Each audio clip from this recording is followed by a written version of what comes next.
Lista para... Ok, listo. Gracias. Hola, bienvenidos a todos. Les saluda José Luis Frías.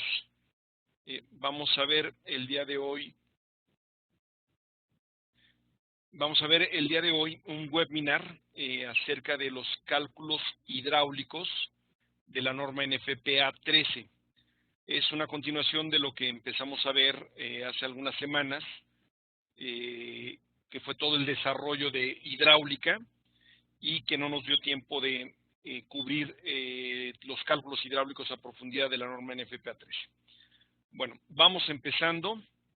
Voy a empezar por los objetivos que perseguimos.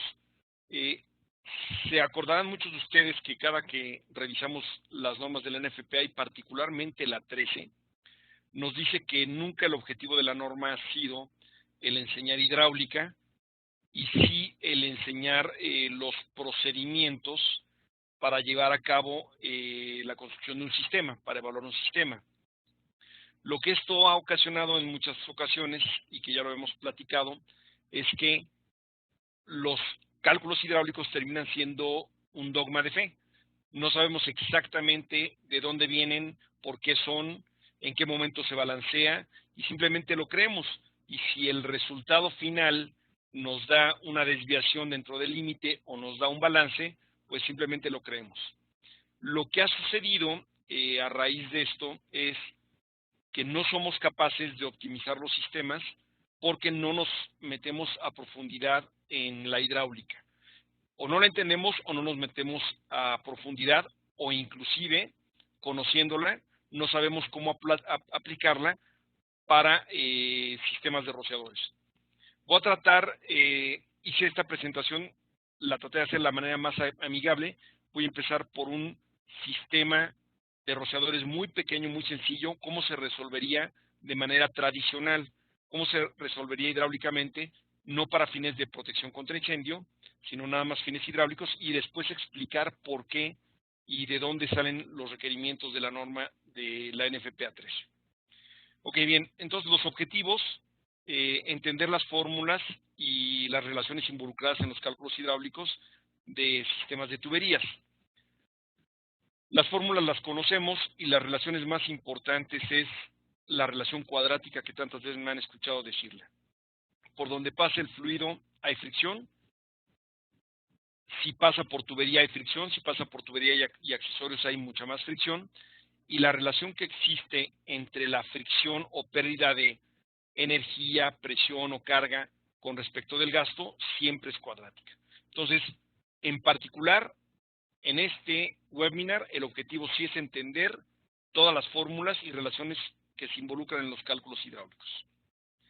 El segundo, ser capaz de determinar la caída de presión en un sistema de tuberías. Y bueno, va a ser la caída de presión y el gasto, porque el gasto estamos muy acostumbrados, antes de entrar a sistemas de protección contra incendio a base de agua, en idealizar ciertos términos de los sistemas hidráulicos. Les voy a explicar a qué me refiero con eso de idealizar. El tercer objetivo, ser capaz de optimizar un sistema de tuberías para rociadores de protección contra incendio. Básicamente son los tres objetivos que perseguimos. Esta es la agenda que vamos a manejar el día de hoy. Vamos a tener sesiones de 50 minutos, luego un descanso de 10 minutos, y regresando del descanso vamos a revisar las preguntas y respuestas que cada quien haya tenido. Después de nuevo sesión, otro descanso, preguntas-respuestas, y terminamos con la última parte.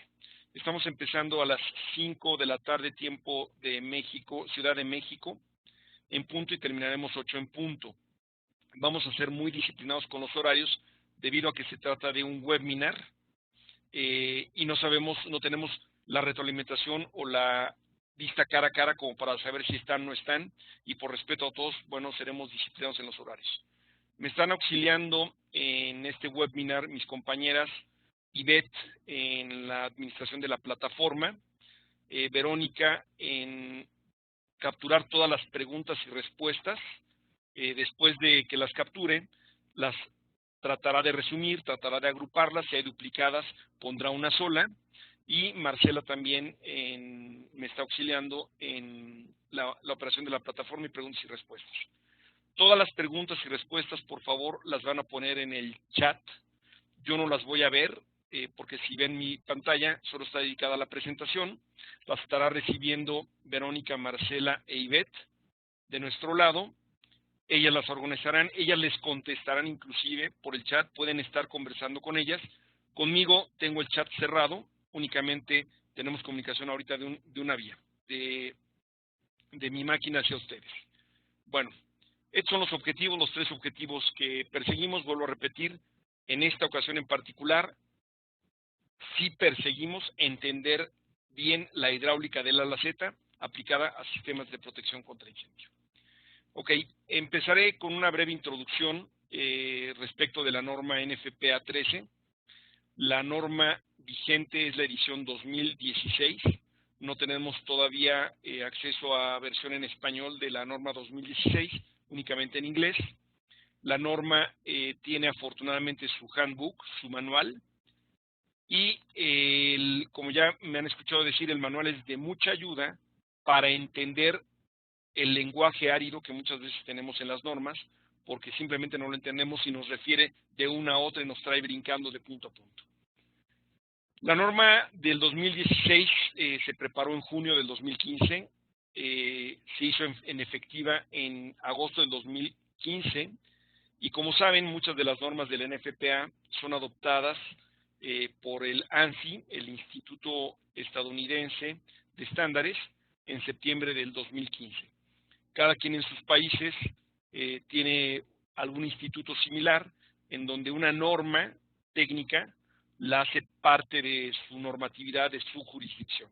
Esto es referido principalmente a Estados Unidos. La historia de la norma NFPA 13 es una norma muy activa. Ha tenido 62 ediciones en 120 años. Se edita desde el año 1896, la última, como ya les dije, es la del 2016, y el siglo pasado, a principios del siglo pasado, fue una norma muy activa, se revisaba casi cada año. Ya cuando entramos al año 2000, a finales del siglo pasado y principios del año 2000, la norma se dejó de revisar tanto. Como verán, al final, el espaciamiento de las nuevas ediciones es 3 años, y nos venimos moviendo así desde 1999.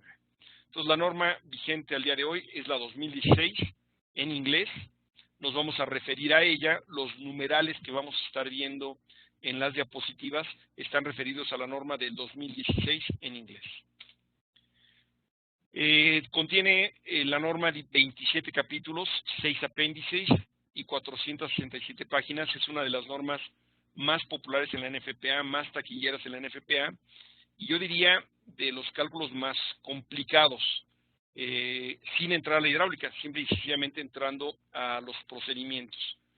Los apéndices, como todas las normas de la NFPA, nos son muy útiles para entender a través de gráficas, nomogramas, formatos, lo que los capítulos mayormente describen en texto. Y, como ya comenté, si tienen el handbook también es de mucha ayuda, el manual, para entender con ejemplos lo que la norma está diciendo.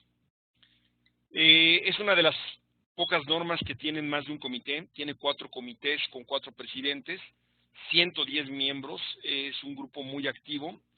Cada comité de 21, 30, 28 y 31 personas, los 4 comités, 74 alternos y personal sin voto, 11 profesionales del medio. Bien, es todo lo que gastaré de tiempo en explicar qué es la norma NFPA 13, de dónde viene, y voy a hacer un breve resumen de los cálculos hidráulicos para un sistema de rociadores. Traté de ponerlo en pocos pasos. Los mencionaré, cada uno de ellos, y después empezaremos a construir ejemplos. El primero es determinar la disponibilidad de agua. La confiabilidad de la fuente de suministro de agua es vital para los sistemas de protección contra incendio. La NFPA 13 no es la excepción. El segundo, identificar los estándares relacionados. Muy a menudo me preguntan cuáles son las normas básicas que hay que comprar para ser un profesional en protección contra incendio, y la respuesta es métete a la norma que te interesa, vete a los primeros capítulos y verás todas las normas a las que te hace referencia. Las normas hacen referencia a otras normas, pero no es la única información que se necesita. Se necesita mucha información de otras instituciones y de otras asociaciones. Por ejemplo, cuando hablamos de hidráulica, la NFPA no pretende ser pionero o descubrir las normas de la hidráulica, las fórmulas de la hidráulica.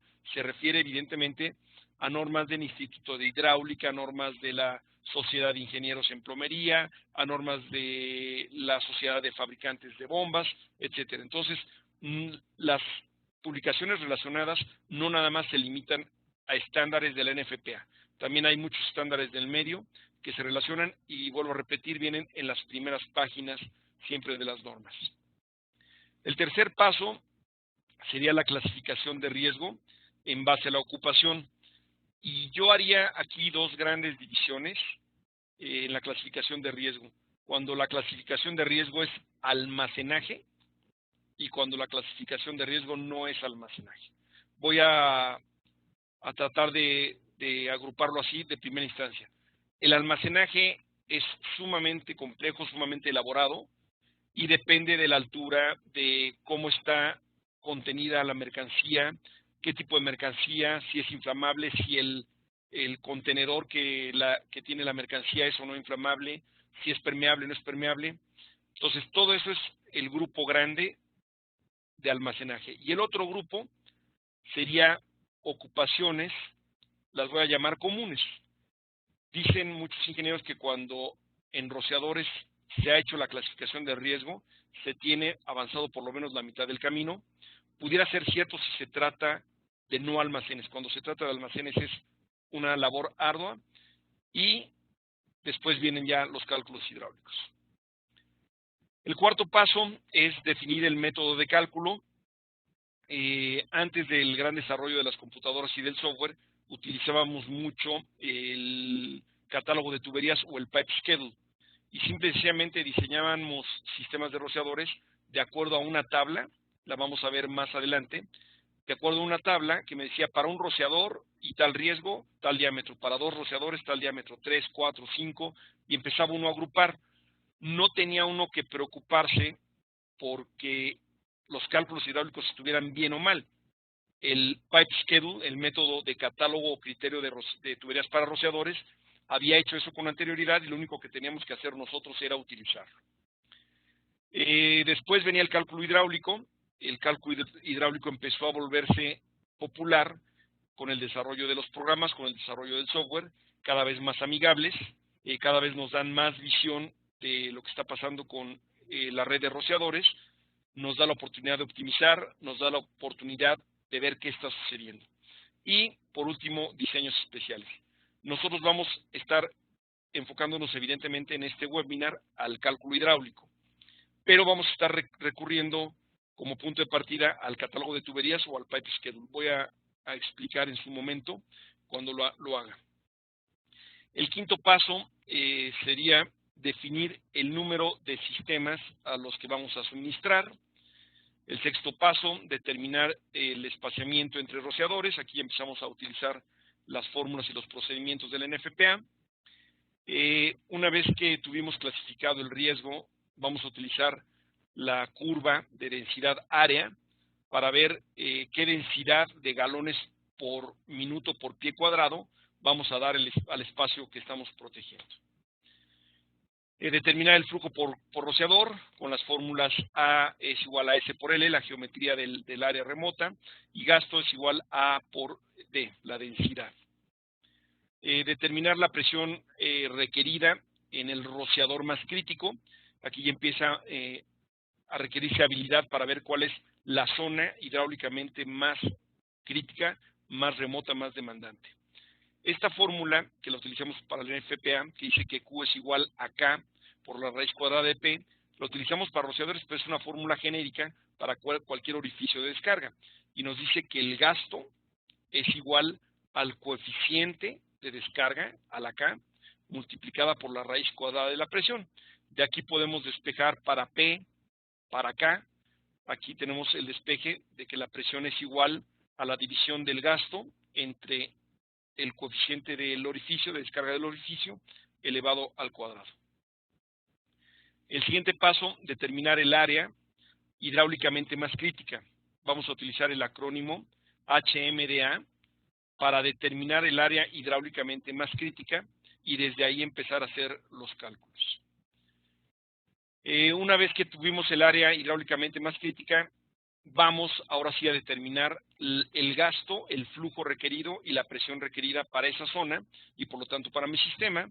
Y ahora sí ya empezaré a ver qué bomba voy a utilizar y si la demanda y la bomba son suficientes con la capacidad que tengo de agua, y si no fuera suficiente, al verificar la disponibilidad de la reserva de agua, tengo que optimizar y tengo que regresar. No estamos muy acostumbrados a optimizar los sistemas, y optimizar significa resolver un sistema más de una vez, de más de una manera. ¿Cómo puedo yo adquirir experiencia desarrollando sistemas? Resolviéndolos de diferente manera, resolviéndolos, analizándolos. Eso me da horas de vuelo, ya que tengo experiencia, entonces ya de primera instancia puedo empezar a saber con qué diámetros de tubería voy a empezar a hacer mi diseño, dónde está el área más remota o dónde creo que esté el área más remota. Cuando no soy capaz de ver claramente el área más remota, tengo que tantear varias áreas para ver si alguna de ellas no es el área más remota por su ubicación o por el riesgo que están cubriendo. Bien, vamos a pasar ahora, después de estos 12 pasos, a revisar algunas fórmulas, tablas y enunciados importantes de la norma, a los que nos vamos a referir. La tabla 5.2 a 5.5 que muestro aquí, en la norma no viene como tabla, viene como texto. Yo desde hace algún momento la utilizo como tabla porque me ha sido más práctica así presentarla. Tenemos en la primera columna las 6 clasificaciones de riesgo que reconoce la norma, desde el riesgo LHO, que es Light Hazard Occupancy, riesgo de ocupaciones ligeras, el OHO 01, ocupaciones de riesgo ordinario grupo 1, el OHO 02, ocupaciones de riesgo ordinario grupo 2, el EHO 01, ocupaciones de riesgo extra grupo 1, el EHO 02, ocupaciones de riesgo extra grupo 2, y por último, ocupaciones de riesgo especial. ¿En qué consiste cada uno? Bueno, vamos a analizar la cantidad de los contenidos, la combustibilidad de los contenidos, la tasa de emisión de calor bajo fuego, las alturas de cualquier material que esté apilando, los materiales que están presentes, los líquidos inflamables que estén presentes, si el fuego es de rápido desarrollo, y aquí puse algunos ejemplos de cada uno de los riesgos. Entonces, empezando con la primera clasificación, la ocupación de riesgo ligero, la cantidad de contenidos es baja, la combustibilidad de los contenidos también es baja, la tasa de emisión de calor bajo fuego de los contenidos es baja. Sé que todo el mundo dirá que el término bajo es muy subjetivo y no me está cuantificando exactamente cuánto, qué cantidad, qué combustibilidad o qué tasa de emisión de calor. Y evidentemente los ingenieros, los técnicos, estamos muy acostumbrados a cuantificar todo. Pero así empieza. Algunos ejemplos es iglesias, clubes, escuelas, hospitales, oficinas. El segundo riesgo, ocupaciones de riesgo ordinario del grupo 1, la cantidad de contenidos ya cambia de baja a moderada, la combustibilidad de contenidos sigue en baja, la tasa de emisión de calor bajo fuego de los contenidos cambia de baja a moderada, y tenemos apilamientos de los contenidos menores a 8 pies o 2.4 metros. Los ejemplos: estacionamientos, salones de exhibición, panaderías, lavanderías, áreas de servicio, en restaurantes. Es común que alguna edificación pueda tener zonas con riesgo ligero y zonas con riesgo ordinario grupo 1, simple y sencillamente por el hecho de los estacionamientos. La tercera clasificación, ocupaciones de riesgo ordinario grupo 2, tenemos una cantidad de contenidos moderada a alta, en comparación de las dos previas que eran baja y moderada. La combustibilidad de los contenidos es moderada a alta también. La tasa de emisión de calor de los contenidos bajo fuego se clasifica en 2 renglones dependiendo de la altura en que se apilen los contenidos. Se clasifica como moderada cuando los contenidos tienen una altura de menos de 12 pies, 3.7 metros, o alta cuando los contenidos tienen menos de 8 pies, 2.4 metros. Ejemplos: molinos de cereal, lavanderías en seco, fábricas con maquinaria, tiendas departamentales. El siguiente es ocupaciones de riesgo extra grupo 1, cantidad de contenidos muy alta, combustibilidad de los contenidos muy alta, tasa de emisión de calor bajo fuego de los contenidos alta. Ya no tenemos ningún criterio en la altura del apilamiento. Materiales presentes como polvo o pelusa, líquidos inflamables entre bajo o nulo y fuego de rápido desarrollo. Ejemplo: hangares de aviones, fundidoras de metal, extruidoras de metal, aserraderos. Y la última clasificación que tenemos es ocupaciones de riesgo extra grupo 2. No tenemos ningún criterio en las primeras 4 columnas y nos vamos hasta materiales presentes: alto contenido de combustibles compartimentados, líquidos inflamables en cantidades de moderado a alto. Ejemplos: asfalto, recubrimientos, líquidos solventes de limpieza, barnices, pintura por inmersión. Y la última son ocupaciones de riesgo especial y tienen un tratamiento diferente. Ahora tenemos aquí en la diapositiva 14 la curva de área densidad que tanto utilizamos. Entonces, dependiendo, me regreso una diapositiva a la 13 de la clasificación de riesgo que tuvimos, del análisis de los contenidos, de la combustibilidad, de las tasas de emisión, de qué tan rápido se desarrolla el fuego. Vamos a tener aquí curvas. La primera es el riesgo ligero, la siguiente es el ordinario grupo 1, ordinario grupo 2. Las 2 últimas son riesgo extra grupo 1 y grupo 2. Me regreso a la diapositiva 14. Y esto me sirve simplemente para determinar la densidad, los galones por minuto que debo de proporcionar con mi sistema por cada pie cuadrado y con un área de operación de los rociadores. Por lo general empezamos todos tanteando por el más bajo. Por ejemplo, si estuviera yo en el riesgo OHO 01, estaría yo considerando 0.15 galones por minuto por pie cuadrado en un área de 1500 pies cuadrados. Bien, me salto ahora a otra tabla que considero importante. Esta es una forma más que una tabla. Es la figura 233512, inciso D, que es la hoja de trabajo detallada. Y aunque ya no se utiliza, hago referencia porque vamos nosotros a ir construyendo un sistema paso a paso y lo vamos a ir, nos va a llevar de la mano como muestra esta hoja de trabajo. Es una hoja de trabajo resumida. La mayoría de los software ofrecen más columnas, un poco más claras. Entonces, lo que nos dice en la parte superior: nombre de la obra o número de hoja. La información de la tubería es de qué nodo a qué nodo estamos analizando la tubería, qué elevación tiene cada uno de los nodos. El factor K es el coeficiente de descarga del rociador. El flujo que se adiciona en este paso, que sería lo que indico aquí con el puntero, y el flujo total, o sea, el flujo que ya traía yo anteriormente más el flujo que adiciono en este paso.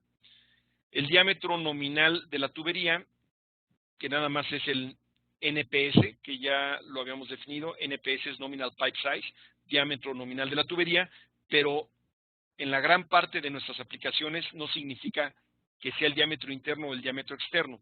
Por eso debemos de poner el diámetro interior real en la parte inferior. Luego, ¿qué tantos accesorios tengo? Y la longitud de tubería. Vamos a tener aquí la longitud de tubería lineal. Después, la longitud equivalente de los accesorios. F viene de fittings. Y después la longitud total. En muchas ocasiones llamamos a esta T total la longitud total y equivalente. Y la llamamos total y equivalente porque es total de tubería lineal y equivalente de accesorios. Después vamos a utilizar el factor C. Voy a explicar ahorita un poco más adelante qué es el factor C.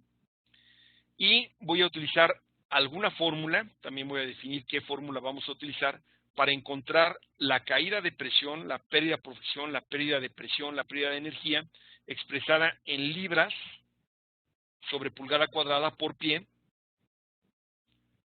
Y después voy a tener ahora sí ya la pérdida. La pérdida de energía se va a encontrar de multiplicar el resultado de esta fórmula por la longitud total. Entonces, y bueno, aquí en las notas, en muchas de las normas y de los manuales de los handbook, habrán visto que en las notas, cuando nos lleva paso a paso, aquí se van poniendo las fórmulas para ir indicando de dónde salió cada uno de los términos. Cuando ya se tiene experiencia, estas formas resultan familiares. Cuando no, nos cuesta mucho trabajo entenderlas y vemos números por todos lados, fórmulas por todos lados, pero no sabemos de dónde salen. ¿Alguien tiene por ahí abierto un micrófono? Ivette y Marcela, si me ayudan a cerrar ese micrófono que está abierto. Listo, gracias. Bien, vamos con la siguiente diapositiva. Estoy mencionando aquí un texto que considero que es importante.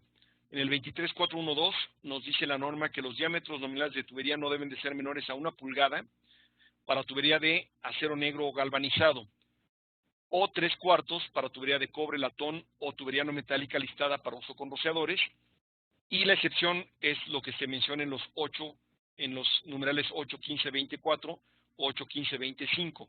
Entonces, nosotros vamos a aplicar el criterio que no debe ser menor a 1 pulgada, porque la mayoría de las veces utilizamos tubería de acero negro galvanizado. También se puede utilizar tubería no metálica listada. Otro numeral que considero muy importante, y ahorita voy a explicar por qué, es la velocidad del agua. Cualquier otro sistema que no sea de protección contra incendio, la velocidad del fluido y la caída de presión son las dos condiciones importantes y primarias para empezar a diseñar diámetros, a establecer diámetros de tubería. En protección contra incendio, lo que nos dice el numeral 23414 es que la velocidad del flujo de agua no debe ser limitada en los cálculos hidráulicos cuando se utiliza la fórmula Hazen-Williams o la Darcy-Weisbach, a menos que alguna otra norma de la NFPA lo especifique. Nosotros vamos a utilizar por lo general la Hazen-Williams, HW, el acrónimo HW es Hazen-Williams, DW es el acrónimo Darcy-Weisbach. Entonces, a diferencia de cualquier otro sistema que no sea de protección contra incendio, en la norma NFPA 13, la velocidad no nos va a preocupar, y quienes ya hayan visto reportes de programas de software verán que en los resúmenes muchas veces te dice cuál es la zona que tiene la velocidad más crítica, la zona que tiene la velocidad más alta. Voy a intentar que esto lo podamos ver gráficamente al final del día de hoy. Bien, voy a explicar, me regreso tantito a la diapositiva 16, voy a explicar con más profundidad este numeral 23414. Por ejemplo, si estuviera yo diseñando cualquier sistema hidráulico y estableciera yo un criterio de que la velocidad no puede ser mayor de 8 pies por segundo y que la fricción no puede ser mayor a 8%, y quiero saber cuál es el flujo en 6 pulgadas, tendría yo que trazar una línea, aquí la estoy trazando con rojo, en mi límite de velocidad. Es esta línea diagonal, y si se fijan, aquí dice, se los marco con el puntero, 8 pies por segundo. Y establecería otra línea para marcar mi límite de fricción, mi límite de caída de presión. Es esta horizontal que también estoy marcando con rojo y me dice que está en 8. Por lo tanto, la diagonal cumple con 8 pies por segundo, la horizontal cumple con 8%.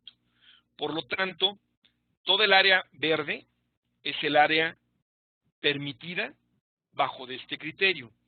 Entonces, si la pregunta fuera ¿qué flujo puedo tener en 6 pulgadas? La respuesta es 710 galones con 8 pies por segundo y una fricción de 3.4%. Vamos a ver gráficamente cómo sería. Primero marco, aquí con azul en diagonal, 6 pulgadas. 6 pulgadas choca primero con mi criterio de velocidad. Después tomo lectura en la escala inferior para ver qué gasto puedo manejar. Ese gasto son los 710 galones por minuto, y después trazo horizontalmente y hacia la izquierda una línea para ver cuál es la fricción que tengo. Esa fricción es 3.4%. Este es un cálculo para cualquier sistema hidráulico en donde yo limito los diámetros de tubería de acuerdo a la velocidad y de acuerdo a la fricción. Si ahora el criterio, en vez de ser 8 pies por segundo y 8%, fuera 4 pies por segundo y 4%, trazo mi límite de velocidad con esta línea roja en diagonal y mi límite de fricción con esta línea roja horizontal. Una vez más, los gastos permitidos es el área verde, que se muestra ahorita verde. Por lo tanto, el mismo tubo de 6 pulgadas puede ahora, con este criterio, solo manejar 360 galones porque choca con 4 pies por segundo y con una fricción de 0.8%. Vamos a verlo gráficamente. Trazo ahora aquí en diagonal la línea en azul de 6 pulgadas y verán que ahora choca mucho antes porque se encuentra con 4 pies por segundo.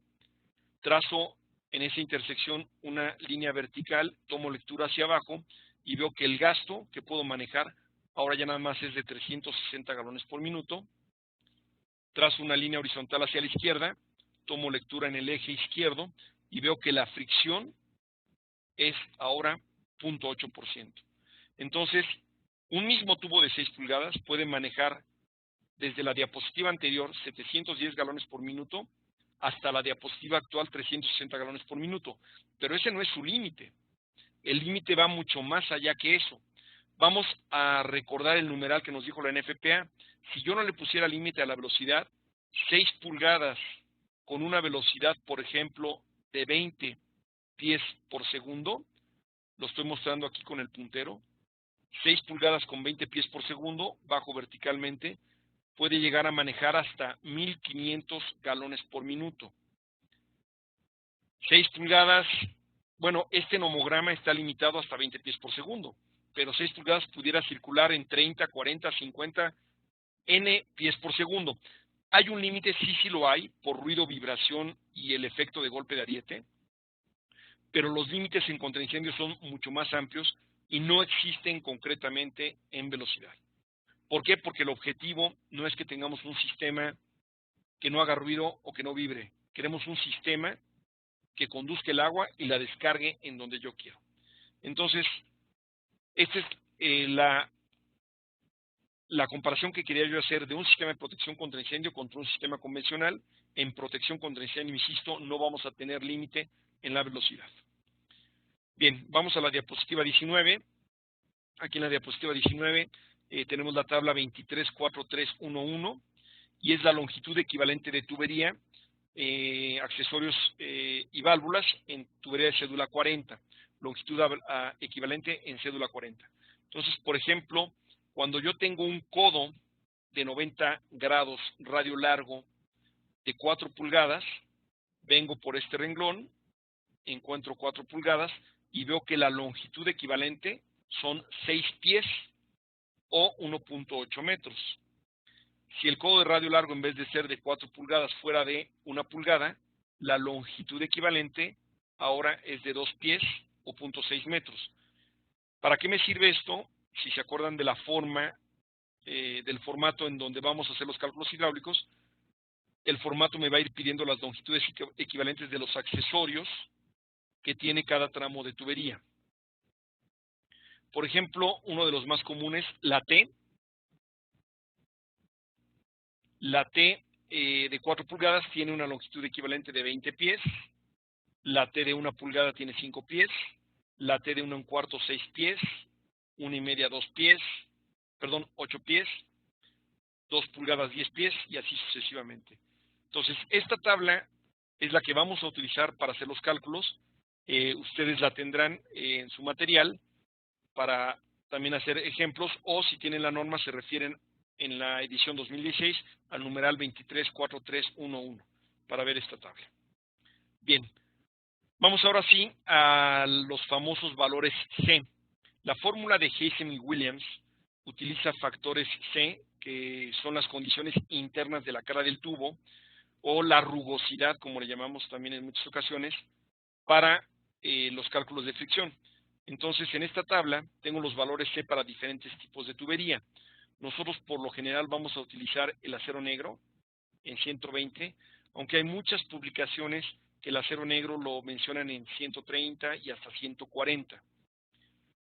La tubería de hierro dúctil o fundido sin recubrimiento 100, acero negro en sistemas secos 100, acero negro en sistemas húmedos, que es lo que mayormente utilizaremos nosotros en este día, en este seminario 120, acero galvanizado en sistemas secos 100, en sistemas húmedos 120, tubería de plástico listada para protección contra incendios 150, hierro dúctil o fundido con recubrimiento 140, etcétera, etcétera. Entonces, nosotros vamos a utilizar aquí el famoso factor 120 para la fórmula Haysom-Williams de la tabla 234481.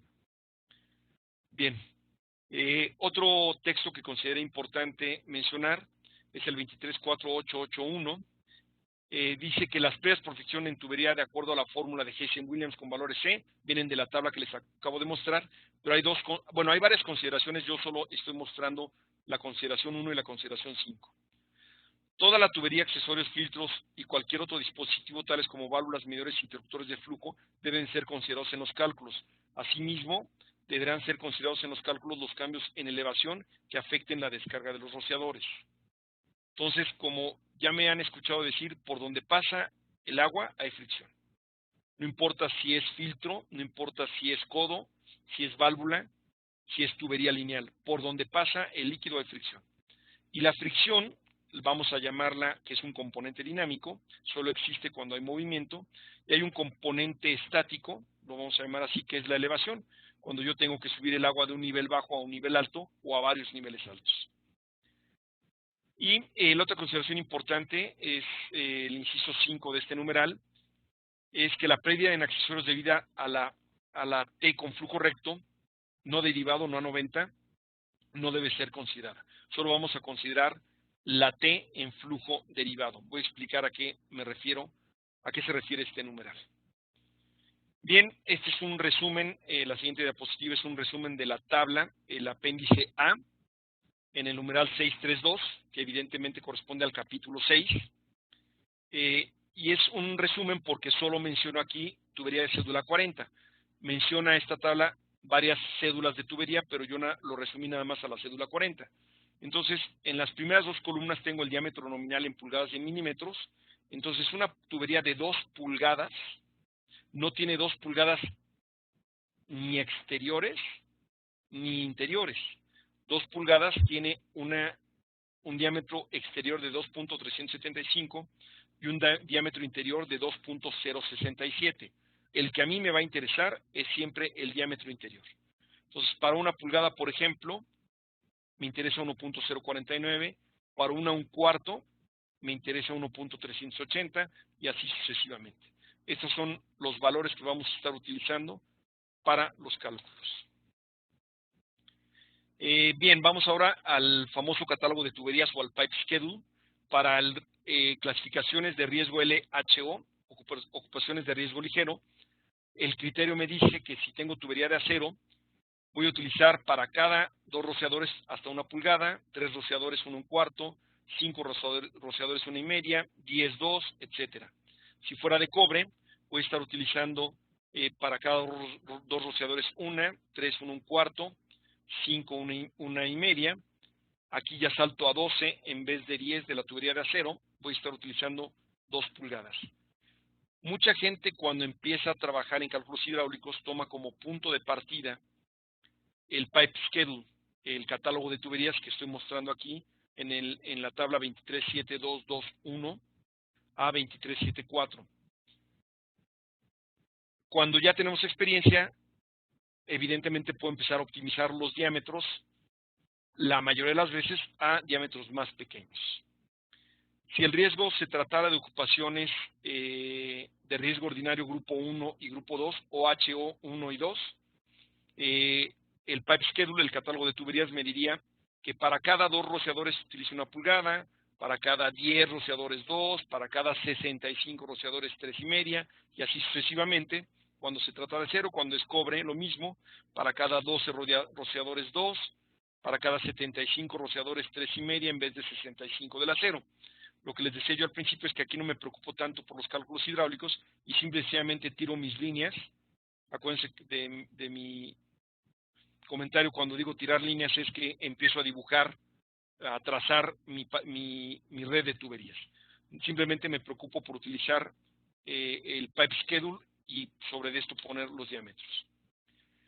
Si el riesgo se tratara de riesgo extra grupo 1 y grupo 2, EHO 0102, no hay pipe schedule y tengo que hacerlo forzosamente por tuberías y cálculos hidráulicos. Bien, vamos ahora a las fórmulas que vamos a utilizar. La fórmula de Haysom-Williams, me voy a adelantar una diapositiva, si aquí la tengo, en la diapositiva 27 que tienen ahorita.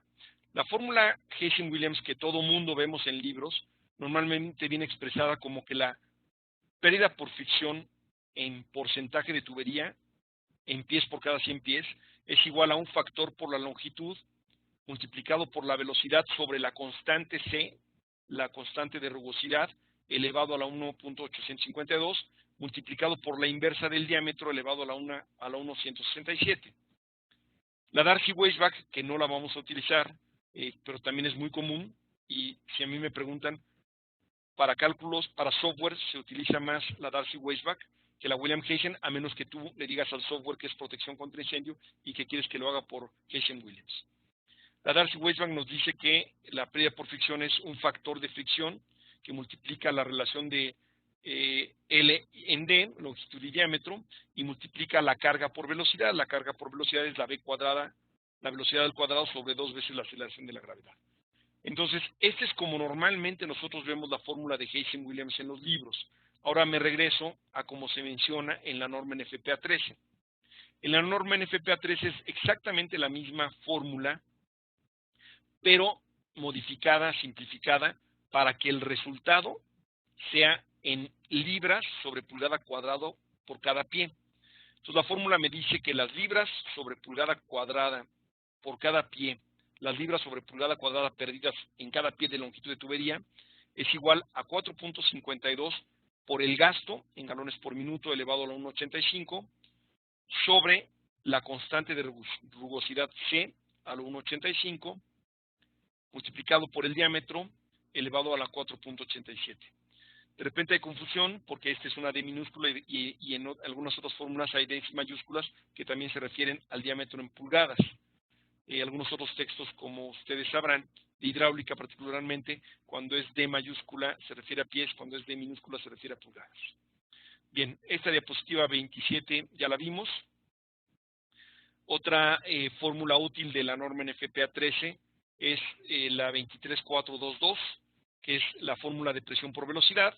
La fórmula de presión por velocidad me dice que la presión por velocidad expresada en libras sobre pulgada cuadrada es el gasto en galones por minuto elevado al cuadrado sobre el diámetro en pulgadas elevado a la 4.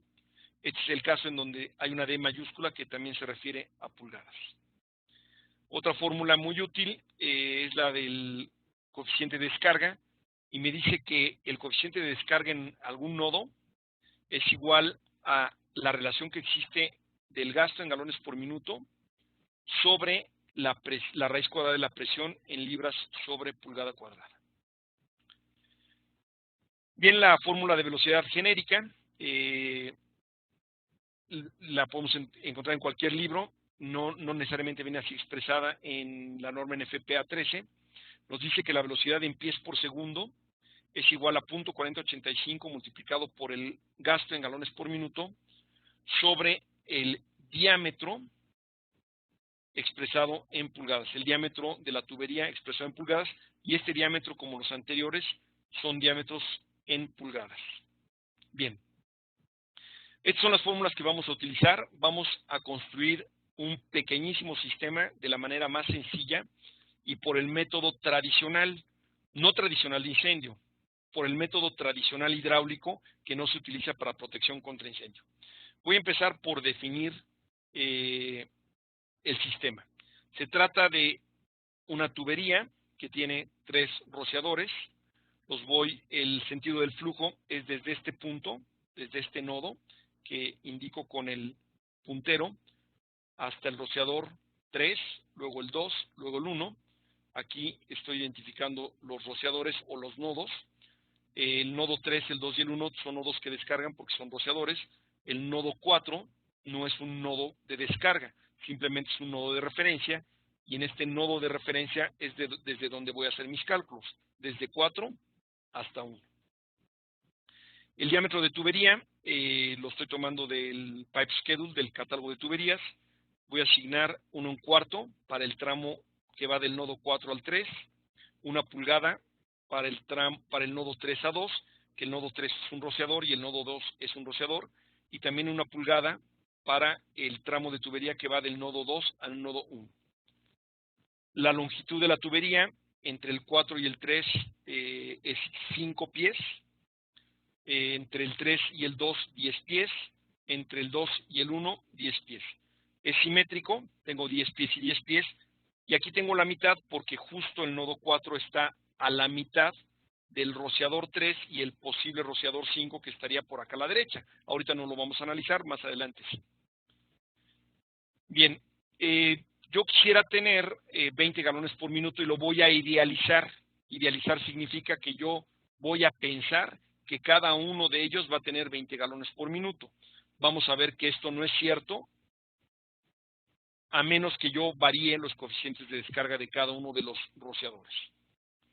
El gasto por tramo, si continúo con la idealización que estoy haciendo, en el primer tramo tendría yo 60 galones porque llevo 20, 20 y 20.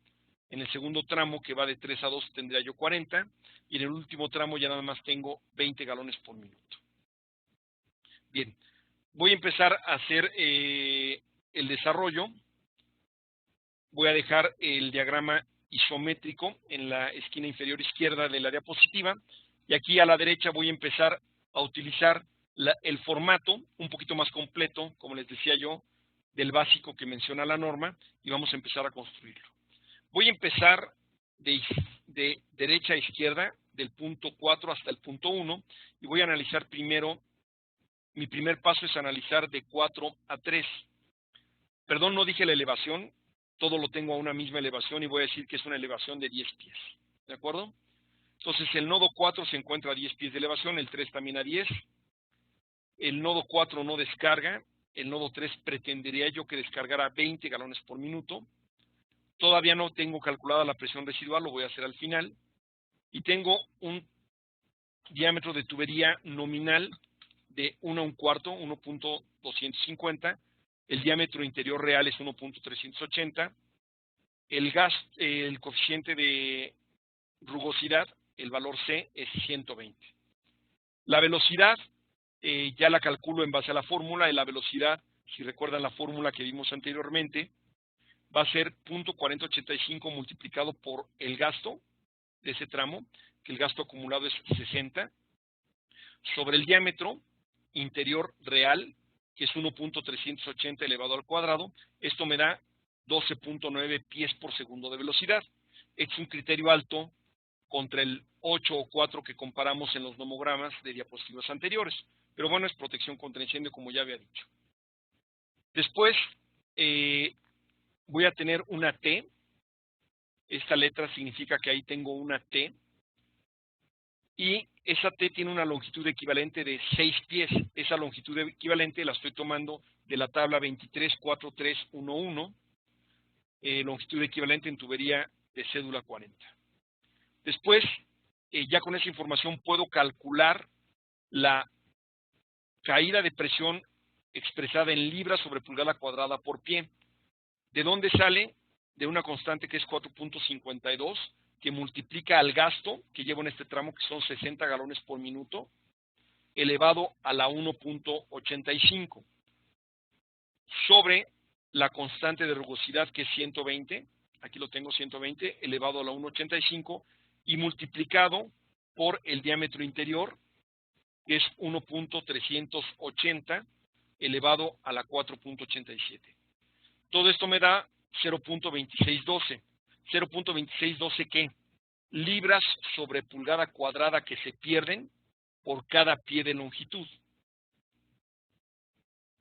El siguiente dato, que sería la pérdida total, la pérdida por fricción en esta etapa, sería que la pérdida es mi cálculo de la fórmula anterior, 0.2612, multiplicado por la longitud total y equivalente. Si recuerdan, ese tramo tiene 5 pies de longitud y tiene 6 pies